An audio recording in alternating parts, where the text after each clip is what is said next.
Thank you, Scout, for taking that on. I am Julie Reynolds, but I now am showing as Miranda Schultz, and she's going to be running the slide deck for us. So Miranda, if you could go ahead and.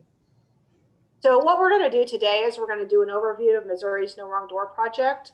We're going to talk about charting the life course for planning, and then we're going to learn about technology for preventing falls, and then some local service and support strategies. So just a little bit about myself. I'm Julie Reynolds with UMKC, and I'm a daughter of a mom who's 89 years old. And that picture is when I first got to see her just a few weeks ago after the pandemic. So it was a happy day for both of us. I've been working in the field of working with people with disabilities and their families for quite some time.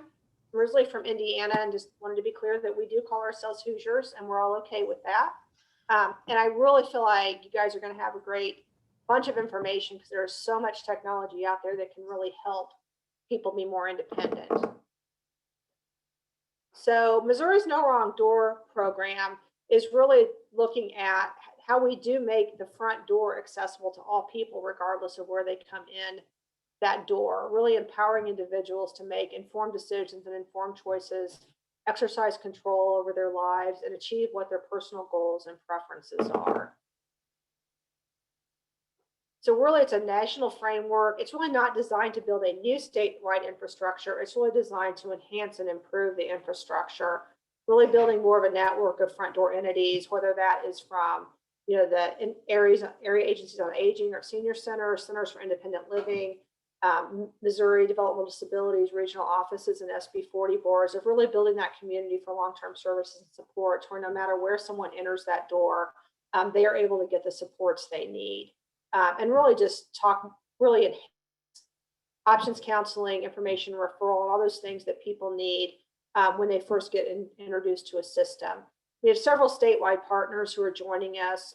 As I said, I'm with the University of Missouri, Kansas City, and we are the University Center for Excellence in Developmental Disabilities. We have Missouri Assistive Technology, both Scout, who will be talking in a little bit, and David Baker's fan there you can see. We also are partnering with the Division of Mental Health, Division of Developmental Disabilities, Behavioral Services, and Veteran Services, DHSS, Family Supports, Division of Senior and Disability Services, Missouri Health Net, M4A, which is our Association for Area Agencies on Aging, and MOSIL, which is a statewide association for centers for independent living. So let's talk a little bit about charting the life course. For those of you who have been on before, you've seen some of this information and may have taken an ambassador class or done some training with charting the life course. So really what charting the life course is it's really a framework for driving transformational change for all people. So it really is that larger cultural change that the life course framework seeks to drive. It's also really having different language and icons and visualizations to really help engage others in the work that we are doing. We have tools and strategies that help us implement this transformational change into practice. And then a network really for ongoing learning and sharing, which some of you may have become a part of through this No Wrong Door project, or some of you may have taken some Front Door Ambassador series classes that may have brought you in as part of that network. So what is charting the life course? So really the charting the life course was created to help individuals and families across the lifespan, all ages from birth to infant and childhood, early adulthood, transition, aging. And it's really to help people across the life stages explore their life possibilities, share their hopes, ideas, dreams, fears, and set high expectations. We tend to not set our expectations and look at our strengths and assets as much. And really that's what the life course framework wants to do, is set high expectations. Also to help people really navigate the future of what their vision for their good life is, and do some planning about what they want for their good life. So we really do focus on life domains. You can see the 6 life domains here, and this is a great example of some of the icons and sort of the colorfulness that we've tried to do to draw people. We talk a lot about daily life and employment. How do people spend their days? What kind of employment do they want? Or do they want to live in the community and be included in the community? How do they meet their social and spirituality needs throughout their life? How do we make sure there's healthy living and wellness for folks based on the choices they want to make? How is it we make sure people are safe and secure? Then how do we support people in citizenship and advocacy to advocate for themselves and really become good citizens? So now I want to turn it over briefly to Scout, and then I'm going to move back to some other things. But Scout's got some information here around falls, which is really the topic of our conversation here. So Scout, I give it to you. All right. Let's, yeah, so I just put in a couple of statistics, and if any of you have looked at statistics about falls, this first slide is probably not very surprising, that every second of every day an older American falls in the United States. So it is the leading cause of injury and injury death.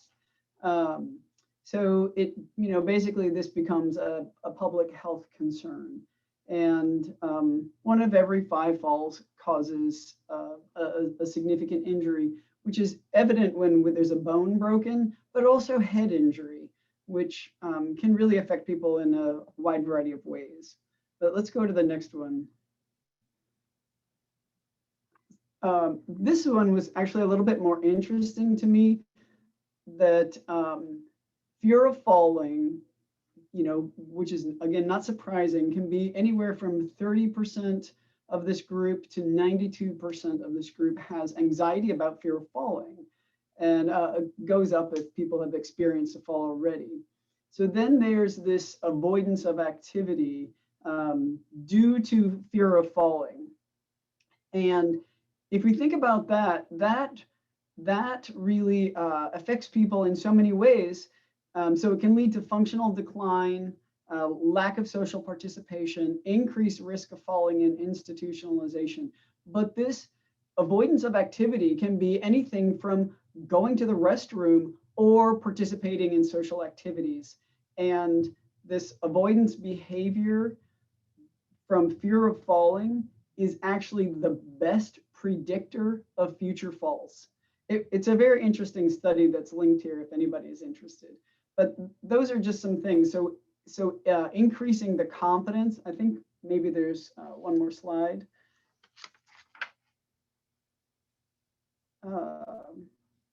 Yeah, so increasing the confidence that people have will really decrease falls. And so that's where my part comes in on devices and some assistive technology to help with that. So we look at our environment, make sure it doesn't create a fall hazard. We build confidence and ability. And so we then use some technology and adaptive equipment to help. All right. Thank you very much. So now we're going to talk a little bit kind of back into our LifeCourse lane about how we do some problem solving to prevent falls using some of the Chart in the LifeCourse person-centered tools. And then we're going to get into some specific technology that you can use. So what we have here is our planning or exploring trajectory.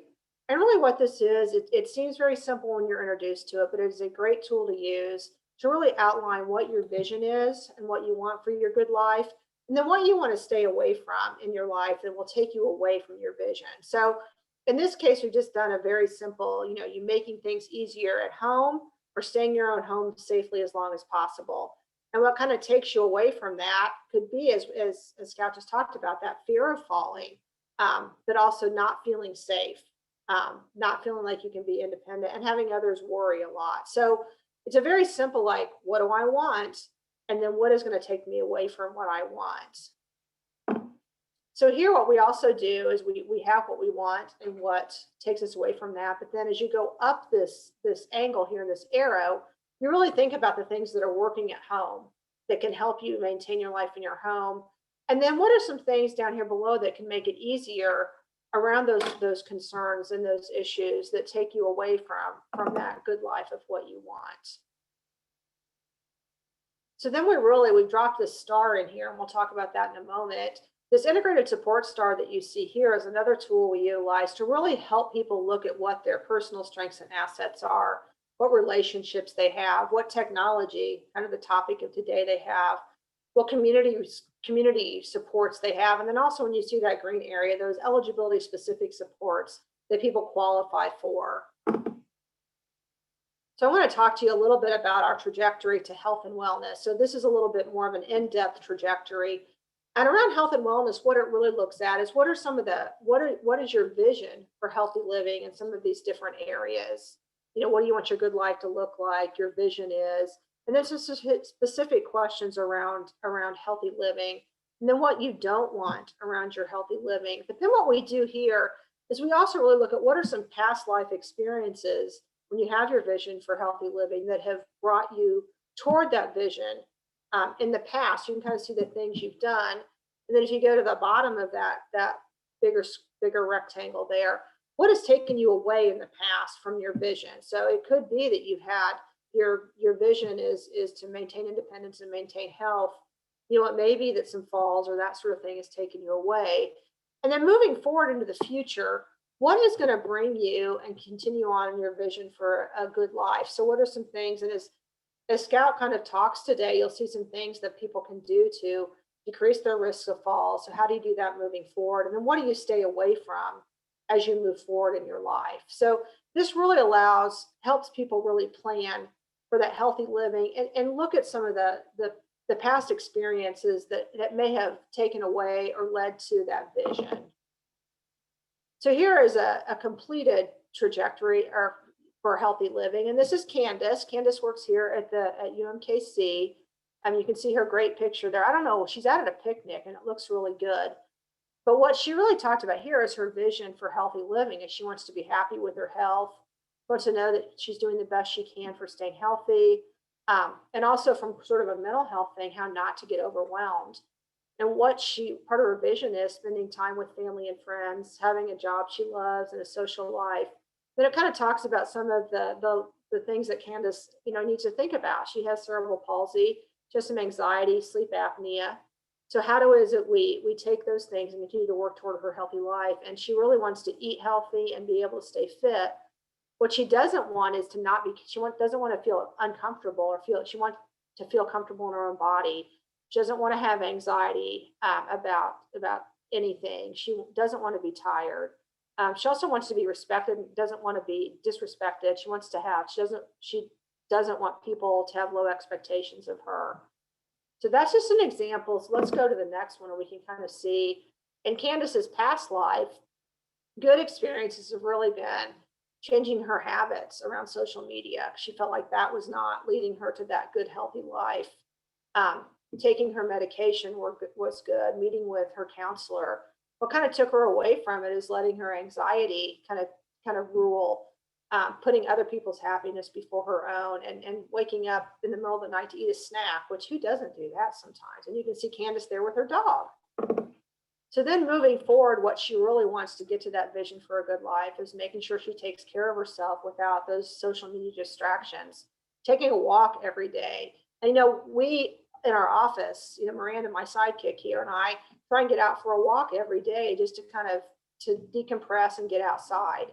So she wants to get back to doing Pilates, which I'm impressed with because I would never do that. And then learning to say no.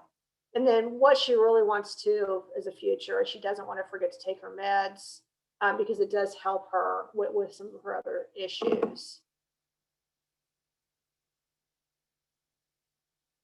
That's okay. So then this is our integrated support star. And what this really does is you can see there's 5 areas of the star that I talked about, is really helping people. And you can use these tools not only for individuals and your healthy living, but for organizations. But really looking at what your personal strengths and assets are, the things you have that can help move you forward in life, who you have relationships with, what kind of technology you have. And technology can be low tech or high tech. My favorite example is I had a friend that just kept turning her alarm off. So I actually bought her one of those obnoxious clocks that rolls off the nightstand in the morning, just chase it around a room, and that gets her out of bed. And then some of these community-based things, businesses, parks, schools, places you can go, faith-based organizations, and then eligibility specific are those things that are based on your age, geography, your status, your disability diagnosis. So that's kind of the star that we'll look at next as well. So for kind of a healthy living, we've just got what we call these starter stars. And all this, I'll show you our website toward the end, are available on our lifecoursetools.com website. So really just some things about what you can do around healthy living, your strengths and assets on it. And what I want to stress all the time in all these tools, these are tools for you or anyone to use. There is no right or wrong answer. They're just the things that you have in your life, and they can change, they change consistently. So this just kind of gives you an outline of some of the people: doctors, nurses, and relationships, gym membership, community centers where you can kind of go for those community resources, the different assistive technology that I'll definitely let Scout talk about later, and then all the strengths and assets you bring with you. And then for Candace, her healthy living supports, her strengths and assets is she knows how to speak up when she doesn't feel good. She takes time out when she feels overwhelmed. She takes her meds when she's supposed to. She knows herself, and that she works. And she has families, friends, co-workers, her church family, and doctors to support her in her relationships. She has a laptop, a cell phone, an Apple Watch, apps on her phone. She likes the Calm app. I don't know what that is, but I feel like I need it. She also has Grammarly reminders on her phone and her calendar. And then her community resources, the park, doctor's offices, that Pilates that I'm just never going to try, and supported employment. All right, so now that was sort of, I'm going to call that LifeCourse sort of on speed, because I really want to be able to get to information from Scout. So Scout, I'm going to turn it over to you about the supports for preventing falls. Okay, so here we are. We're going to look at some devices. So I was asked to put in a slide about me, and I've been making some videos, and so I just don't have a lot of pictures of myself except from videos. So there's that. I do have parents who are aging, and my stepfather has had a stroke. So I've been looking at that. I'm a program coordinator here at Missouri Assistive Technology. I've got around here only 12 years of experience in the field, and some past years as a teacher. So I did add in my little quote. I can talk about AT for the car or to help you see far. We can discuss AT to help you talk or DME to help you walk. From supports I can show you to make or ways to help you bake a cake. So anyway, that's me. We can move right along now. My disclaimer is I am just an AT guy. So if there are health concerns for the specific people you're supporting, always talk to the professionals beyond just me. So that's all I'm giving is my my side of things. So these are the main areas I'm going to cover, which include the bathroom, the bedroom, the doors and stairs, some specific car supports, and then we'll look at just some hobbies and a couple of other things. All right, so let's just dive right in. Oh, not quite yet. I'm gonna remind you that there's all kinds of levels of technology.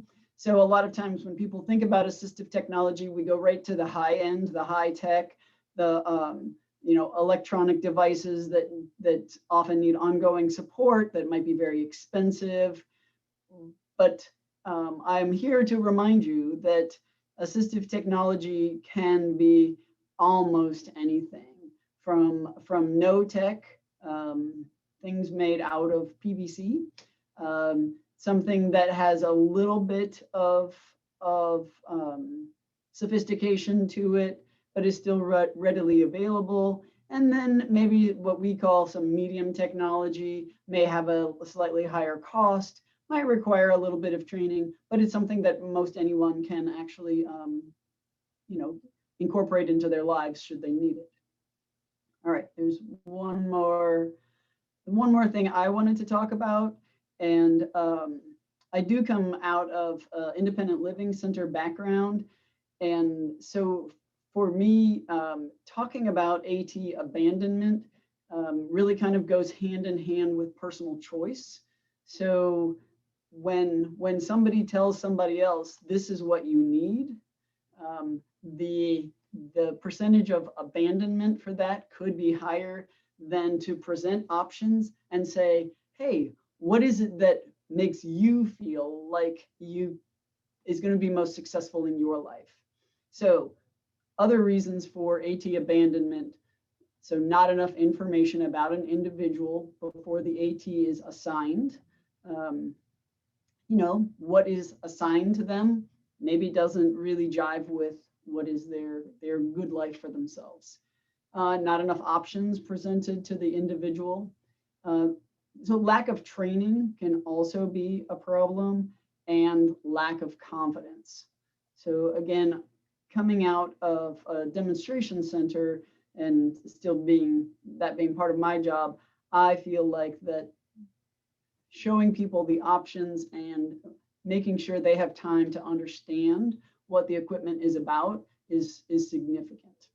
All right. So we're gonna jump right into the bathroom. So when I think about falls, I go to the bathroom. Don't go to the bathroom first.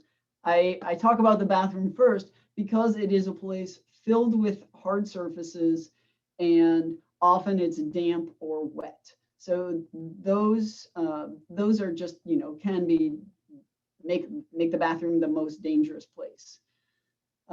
Grab bars are one of the best places to start, because we always want to maintain access and confidence in the bathroom. We want that to be a place that whoever it is feels like that all the facilities in there are still accessible. So a grab bar can be put in many different places. The top picture there is the mounted grab bar, which is pretty much the way to go. There are two mounted grab bars on the picture. One is the fold down, which generally goes by a toilet. It's really nice if you need that extra space around the commode to get into that. The other mounted grab bars, what's nice about them, they can go vertically, horizontally, they can go on an angle. So to me, a towel rack should never be used as a grab bar. The middle picture there is just a clamp on grab bar, which is a nice alternative. It installs, in 30 seconds, can be installed by anyone. It is for those folks with a tub shower combo. So it clamps onto the tub and provides that handle for stepping over that. Sometimes, depending on the setup, it can also be useful at the toilet, just if the bathroom is set up that way. All right, moving on to toilet supports. Oh, wait, I want to do one quick talk about the toilet supports, which on the last slide, I can just talk about them. The toilet safety frame was shown up there, as well as a stool riser. So those are great supports. They can be adjusted, or they come in a couple of different heights. But we'll move right along to shower seats and handheld shower heads. These are like Wonder Twins for showering. Shower seats come in the widest array of styles. I've put up a picture of a shower stool because that is the one with the smallest footprint. And so if somebody has a very small shower or a tub with a very small flat bottom surface, that can be a great option. Many people say, oh, it won't fit, but this one is more likely to fit. And then the picture on the bottom is the bariatric transfer bench. So there's all kinds of transfer benches, which 2 feet go out and then 4 feet go inside the tub so that the person can move into the tub from a seated position.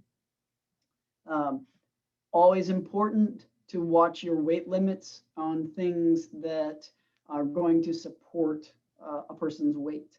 So that is something that always has to be taken into consideration. And then shower chairs can have handles and backs and all the kinds of things that will give people that confidence to use. And, when you show people equipment, really sometimes it's surprising what they would choose might not be what you would think would be the best piece of equipment for them. But as long as it's not a safety concern, I would always recommend letting the individual who's going to use it choose it. All right, and handheld showers, they come different designs. One of them, the first one there, the white one, actually goes on the faucet instead of being hooked up on top like most that we see. So they're just out there, different styles for different people's needs. All right, we can move right along. Okay, so let's talk about some things for the bedroom. The bedroom is then the next place where we want to keep people feeling like they can do the things they need to do in their bedroom, get in and out of bed primarily. And so bed rails are one of the easiest things to add to a bedroom. And then it puts a handle right where they need it to get in and out of bed. Properly installed, it does not have to be moved. It's convenient for the person to just use it to get in and out. The top one, the dark one, has a rail that extends should somebody need that to keep them in their bed. But primarily these are just to provide a handle to help get you up. Now, the white one there has feet that go to the floor. That might be the way that somebody feels more confident having that. Both of these slip between the mattress and box spring. The darker one, you can't really see it, but it does have a strap that attaches to the far side of the bed frame.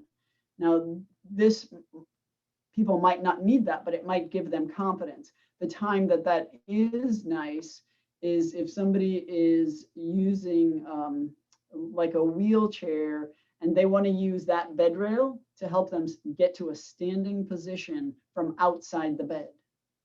When you're inside the bed, of course, and you're using this to help you get to a seated position, you are pulling it further into the bed and it's very safe. Now, some people's beds are too high or too low. And that's another thing to kind of look at so that people are keeping their confidence and not kind of getting dumped out of bed because it's too high or having trouble, again, standing up because it's too low. And so a couple of pieces of equipment might be a bed step. The silver one is actually kind of a tall step, so it might not be the best piece. And sometimes you can just remove casters. Sometimes getting a different bed frame is the best solution. And sometimes it's adding a step, whether it's something purchased or something made. As long as it doesn't move around, that's great. There are also risers if the bed is too low, but they should be well thought out so that the bed will never slip off a riser. And again, those have to be weight rated. Okay. Yeah. Let's look at another activity for the bedroom is often dressing. So here's where I want to talk about something that I've seen. And this is, well, I do it this way because that's what I've always done. I keep my shoes on the floor because that's what I've always done. And so having a conversation with somebody about when it's time to make a change. When we looked at the LifeCourse for Candace, some people are really looking for change. I want to make these changes in my life. And other people are not interested in changing a single thing. And so it's a more delicate conversation about like going back to the goals. What do you want to do? The goal is to remain in your home safely. So to do that, sometimes changes need to be made. And that LifeCourse framework can actually help move that conversation. And so, I talk about this here because of shoes. How many of us have always kept our shoes on the floor? But that bending over can cause instability, even a fall. So we can look at simple things like hanging up our shoes so that we're reaching straight in front of us to grab our shoes instead of bending all the way over. Again, with dressing tools, I've had these same conversations. Maybe post-stroke, a person can still get their socks on. It might take them 8 minutes for each sock, but they can do it. And what I talked about was energy conservation. Let's look at the overall goals and where do we want to spend our energy. So if we can use a simple sock aid or compression sock donner, this might take 2 minutes a sock. And then we've got those extra 6 times 2, 12 minutes of time and energy to use for something that we want to do more. So that's kind of the way I have framed some of these discussions, just to get people kind of interested and, I don't know, looking at their choices for using tools, so we have less abandonment. So the other one is a long-handled chew horn, a familiar item, just extended. So one thing about this is the donner, which is a wire frame, it's rubber coated, that is used for compression socks. It's a really handy tool for people that want or need to wear compression hose, but do not have the grip to get them on. A donner is a great tool. Okay, we can step out of the bedroom. Let's go to doorways and stairs. So ramps. We've all seen wooden ramps. They might be, 4 feet. They might be 40 feet. Generally, wooden ramps are expensive. They're great. I like them. Most of us know about them. What I want to talk to you about today are a few other options. So the first picture is a sliding glass door with 2 threshold ramps on each side of it. And the benefit of these small ramps are pretty obvious if a person is using a wheelchair. But when we think about people who are still ambulatory, somebody who, whether they've had a stroke and maybe one side is affected, or are just starting to shuffle instead of, pick up their feet more, or just using a walker, these little threshold ramps can be a great benefit. They can increase confidence as well as just physically make things easier. So they're a great option. The lower picture is a modular ramp, and this is nice because it comes in pieces. FYI, this is not my favorite. This is not my favorite way to set up a ramp, but for the sake of the presentation, it works. I always prefer a level landing at the door. Okay, so the modular ramps can be moved. They come with handrails. They come with edge protection. They can be, they can be 8 feet long. They could be 80 feet long. You just buy the pieces you need and put them all together. So that's a really nice option. They could be sold when they're no longer needed, whereas a wooden ramp, it's there until you cut it down. All right, let's look at, there's a word behind the picture, sorry about that. Let's look at stair lifts. So I've included 2 pictures, an interior stair lift and an exterior stair lift. The nice thing about stair lifts is that when they're installed, they don't do a lot of damage to the home. They're just bolted in a couple of places. They require power, and that's about it. They're quick to install. They are primarily designed for folks who still have some mobility. So a person who can't stand or walk at all can use a stair lift, but that's not the primary target. So if somebody's health is declining quickly, that's just a consideration for a stair lift if their mobility is declining quickly. But for somebody who just has a weakness or lung issues, or all kinds of other issues, the stair lift is a great option. And it is nice to know that they can be installed inside or outside. Okay. I think we can go on to the next slide. All right, car supports. I really like talking about car supports. I'm not even sure why. I don't love cars. But to me, the idea of being able to get in and out and go places is really freeing.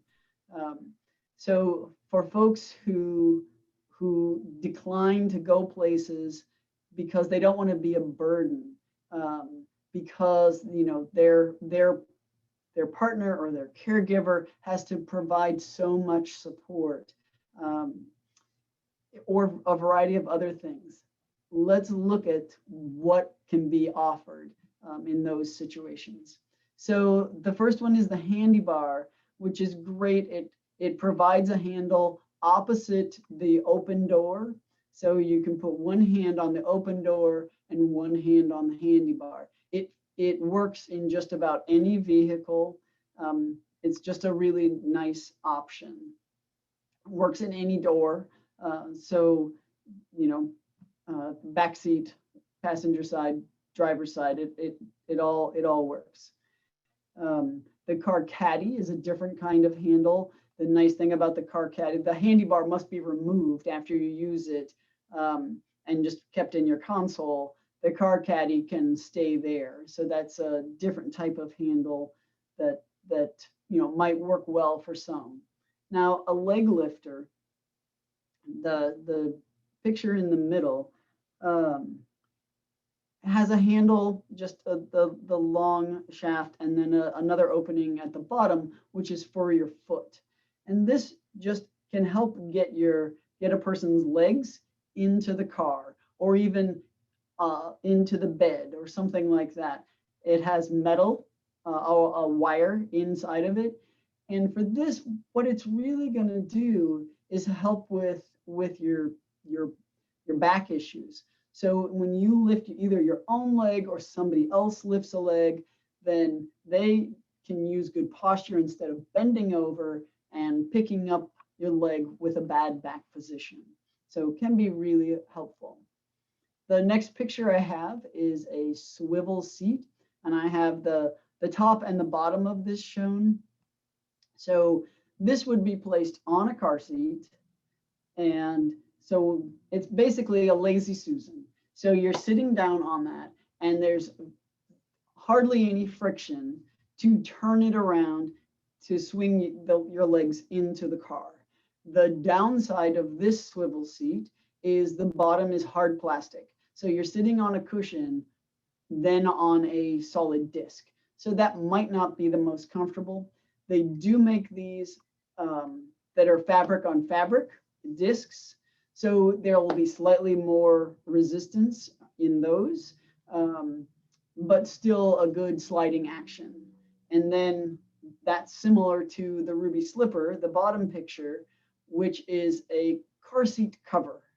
You can't really tell from the picture, but the bottom piece of the Ruby Slipper is two pieces of fabric, one that slides over, the person would sit down, and then that low resistance fabric would be easier than moving your own clothes over, say, a fabric covered car seat. The nice thing about the Ruby Slipper is it is also waterproof. So there's all kinds of things that may affect why people don't want to get in somebody else's car. And sometimes the waterproof aspect of the Ruby Slipper might be a great solution. Okay, so those are some car supports. Let's see, let's look at some outside of the home or hobbies. Let's go back to outside of the home or hobbies. There we go. So, I put in a raised garden bed because who doesn't love to dig in the dirt, right? So this one is about a 3-foot high bed. So whether it's 3 feet high, 2 feet high, or just a foot off the ground, that simple raising of the bed just makes it easier to access those plants. So whether you are using a seated walker, a wheelchair, anything like that, or you just want to pull up a yard chair and sit and do your gardening, those raised beds can be a great benefit. And there are also all kinds of gardening tools. So again, when we are either seated or doing something where we're not extending so much energy, but we're using a small tool with an extended handle, anything that just increases that feeling of confidence and safety, and those tools can do that, and decreases that, that exertion point. Okay, so trekking poles I put on here because I've talked to a number of people who aren't interested in using a support cane. It's just not who they are at this time in their lives. But trekking poles sometimes have worked. That is it might feel more akin to who they are and what they want to do. So those are, to me, a really nice option, whether you're walking in town or on a trail or hiking a mountain. Those are a great option. I love the taller deck chair. How simple is that for some porch sitting? This can also be accomplished if you don't want to buy a different deck chair with using your own outdoor seating and then adding a thick cushion. Just make it easier to get up and down. So I worked with one guy. He was very, very large, not just a tall guy. He was huge. And he had built these kind of giant size Adirondack chairs. It was great. It was great. All right, let's look at bird feeders. So I was thinking about, when you're filling a bird feeder and taking something down from often above your head, this could set you off balance, cause some dizziness, and so there's options. I love this little bird feeder that pegs into the ground, or the second one that clamps onto the deck. So there's just all kinds of things. I did see a question pop up about does insurance pay for any of these devices? Generally, not many. Okay. Let's move on to some health and safety. So I put in some med planners. I know that in these series that med planners have been brought up in the past. So the thing that I like to kind of point out about these are the 4x7s, where you can take the day out and have that be what's in front of you is a nice option. The one on the right on the top has an alarm to it, so it will go off when it's time to take your meds, which is also for some can be super helpful. And then the one on the bottom is actually a locking med planner. So sometimes there are individuals or conditions that make somebody want to take their medication too soon, or all at one time. I want to take it all at night to show my daughter when she comes that I've taken all my medication. So this locking one has its place. It only allows a certain time frame for the medication, and when you turn it over to dump out the pills, then it resets. Okay, and the next thing I want to talk about is emergency alerting devices. So in the event of a fall, it's great to have a way to get help. I kind of break these into two categories. The Guardian Alert 911 is a device that goes with landline phone service, and the other two go with kind of wireless service. So the Guardian Alert will work like a cordless phone. The limited area, that's what's available. It is a one-time purchase, which is also super nice for some people. If it is cost that is preventing someone from getting this service, then the Guardian Alert can be a great option. Now, you get what you pay for. It does not have the option of monitoring or fall detection. where other ones can, the services that are monthly fees, you can pay for the service that is appropriate for the individual. So just some different things about that. I think we can move on because I think there's some questions about where to find these things. All right. So first of all, how do you get information about all the things? We of course have just scratched the surface of assistive technology that could be helpful for an individual. So there's my favorite line: you don't have to know AT, you just have to know MoAT. So if you need help with this, you can call us or your local demonstration center. So here are the centers with their locations, but don't worry, you don't have to memorize this. It's all on our website. So you can go to at.mo.gov and find your closest demonstration center, or you can call us if you can't get to one of those places. All right, and I have one more slide of resources. So if you want to purchase, of course, there's a million places you can go, but some of them include a full service pharmacy. There you can talk to somebody.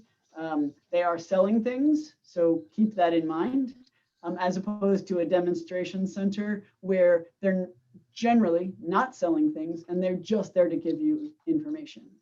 You can go online, places like Medline and Performance Health for specific kinds of equipment. You can go places like MaxiAids or Independent Living Aids for a wide swath of equipment. I like discount ramps. If you're looking at ramp options, I don't care where a person buys a ramp, but they have it laid out in a way that's logical to my mind. So if you're looking at that, that's what I recommend. Hardware and department stores are carrying more and more equipment for our aging population. And of course, the business that grew the most during the pandemic, probably Amazon. So those are some resources that are available. I believe that might be the end of my slides. And so we can throw it back to. Thank you. That was awesome. I got a couple questions, Scout, that I think we have a couple minutes to answer. Okay. One of them was if you have any suggestions for people with no lower body strength in wheelchairs. And this came about, I think, around the bed rails. So, I mean, is there anything you didn't cover you can suggest around kind of the, low body strength for people with some mobility issues? Transfer boards. So, and yes, I see there's a comment about dressing sticks. Absolutely. But transfer boards are a great option for getting out of bed or out of a chair, a wheelchair, and into bed. One of the nice things, depending on strength, is if the individual is using a hospital bed, getting one that can go up and down so that both transfers can be down is really helpful. Great, thank you. Another question we had was, is Medicare a funding source for some of these or any of these items? The only time that I know of, and somebody correct me if I'm wrong, that Medicare will pay for equipment is at a transition from hospital to home, but I am no insurance expert. Yeah, nor am I, nor do I try and fake my way through that. Another question is there a meter someone could wear, an alarm they could wear, or something which registers seizure activities? And I know I have heard of such things, but I'm not knowledgeable. Do you have any knowledge on that? That is something before I would talk, I would want to look up. Okay. There are monitoring companies. Oh, we forgot our. I forgot it was here. Go ahead and finish your statement. Yeah, but offhand, I don't want to offer anything else. But if somebody wants to email me, I think my email is on one of the last slides, and I'm happy to do some research. Yeah, go to the next slide. And okay, we're gonna skip. Checklist is available through the CDC. Yep. Yeah, go back one. Yes. And Just really here's quick, our we're website. sorry, we're running low on time. We want to be, Yep. there are lots of fall prevention checklists out there. This one specifically Scout found from the CDC. I found it very easy because I have concerns around my mom with that. So there's some information there. And there was a question about publishing the slides, and we will get those out there and send a notice out when we have those.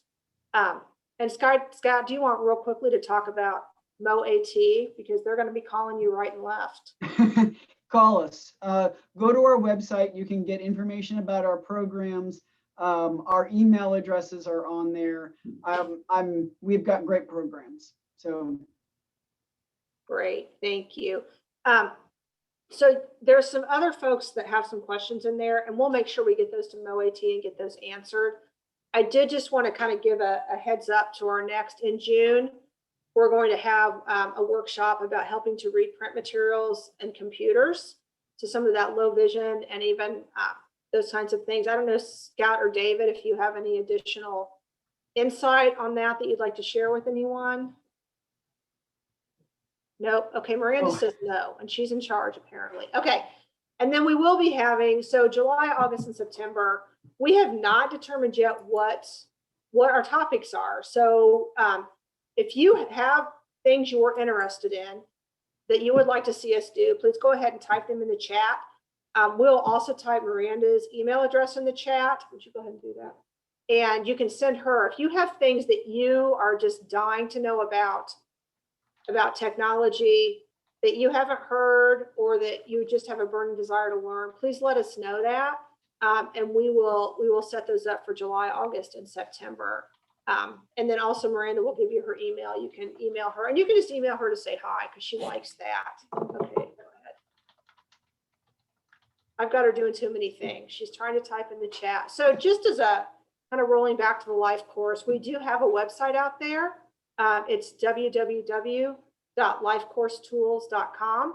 Feel free to go look at our tools out there. There's a place you can contact us for more information. So that just gives you that little FYI. And then here's our contact information, and I'll put that up there for a bit. So for every assistive technology need, you should email Scout. Exactly. But seriously, if you have questions, comments, or things we just didn't get to, please let us know. And Missouri AT is there. I'm not sure, David Baker, if you're there to just wave and introduce yourself. There's David there, and he is also with Missouri Assistive Technology and has done some of our things in the past. So really that is, and Miranda was all worried we weren't going to get through this. We have 2 minutes left. So we're going to put a poll up for you guys to go ahead and let us know what you thought of our day here today. Miranda is literally doing like 8 things. Do you have to do it from this thing? Okay, we got to switch. Here. Come here. Okay. Hi, everybody. We really feel like Missouri Assistive Technology needs to help us with our technology. But we're going to put a poll up. So please, before you exit, please go ahead and complete the poll. And when you're done with the poll, you are welcome to go on with your day. You can stay here if you'd like, but I think we'll eventually all leave. So please finish the poll. Thank you guys all so much for joining us. We hope this was helpful, and join us in June. More information will be out soon. Okay. Thanks, everybody.